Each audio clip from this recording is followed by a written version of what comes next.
Welcome to Voodoo Whiskey Gaming, and today I'll be giving you my late review of Assassin's Creed Chronicles, China. Yeah, I know it's not actually from the same game, but it's all I had on hand, and I didn't have a disc case to show you since it's a digital download. Let's just get on with it. So the story of Assassin's Creed Chronicles, China, takes place in, oddly enough, China, in the 1500s, and we follow Xiao Jun. Now, Xiao Jun is apparently sort of a disciple of Ezio Auditore, and they really only covered it originally in a short film that they made, so I don't know how many people have seen it. I never really got to see it. Xiao Jun is out for revenge as the Templars wiped out the Assassin Brotherhood in China. And her goal is to restore the Assassin Brotherhood to its former place. Now, this game doesn't feel like a normal Assassin's Creed game, as it seems to have very little to do with the overarching story of the Assassins versus the Templars and the artifacts from the precursors. And that's mostly because there is an artifact from the precursors, but it's barely there. It's hardly important, despite the fact it was given to her by Ezio again in that short film, and it's the same precursor box that appears in Assassin's Creed Rogue.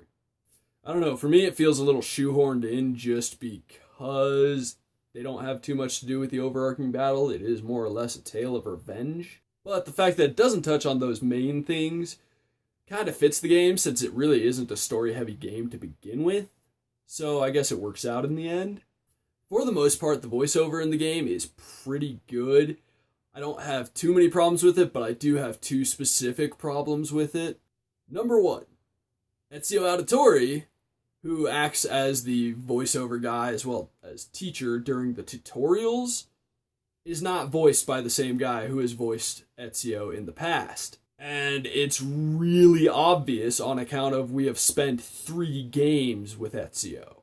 And my second main complaint is that most of the voice actors sound pretty darn British instead of Chinese, the country that they are in and from. And while that fact doesn't really spoil the game, it does take you a bit out of it. As for the gameplay and controls, it's a 2.5D side-scrolling game, not unlike Batman Arkham Origins Blackgate. But where it really differs from Arkham Origins Blackgate is that was a beat-em-up, whereas this is a little more stealth-oriented.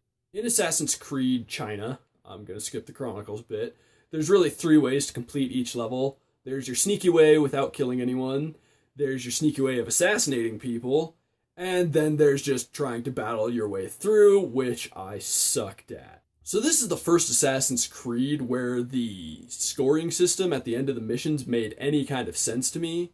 If you stuck around without killing anyone, you got a higher score. If you snuck around and assassinated people, you got a slightly lower score. And if you tried to brawl your way through it, well, it always negatively affected my score because I sucked at it. Now, one thing I did really like is the checkpoint system. It helps when you die and or screw up. You can restart really quickly, and it kind of reminded me of Hotline Miami in that sense, where it was repeat, repeat, repeat until you get it right. But it wasn't punishing because there weren't horrendous load screens after you screwed the pooch. For the most part, the controls work really well, and the character responds the way you want them to. There were a few instances where it felt like the character didn't react the way it should have, and it screwed me, but overall, it worked really well. As for the graphics, this is where Assassin's Creed China really shined for me. I loved the art style in this game. It has that kind of hand-painted look, but it's not overly cartoony at the same time. It's a good balance, and it's just gorgeous. The cutscenes in the game were reminiscent of Batman Arkham Origins Blackgate in that they were more like motion comics, but again, the artwork was just so much better. Overall, I think it was a really good game, and since I only had to spend $10 on it, I think it was definitely worth the money. While it's a good game, it's not mind-shattering, but for $10, you can't really complain. Now, the fact that the game was so weak on story takes it down a notch for me, But the fact that you can so quickly jump back into gameplay after screwing up gives it a bit of a leg up, so it balances out at the end of the day to being a good game, not a mind-shattering one. The artwork, on the other hand, makes me really excited to see what the next two games in the Assassin's Creed Chronicles. Thanks for watching. I hope you enjoyed what I'm doing. If you liked the video, please hit the like button, and if you like what I'm doing in general, feel free to subscribe. Have a good one.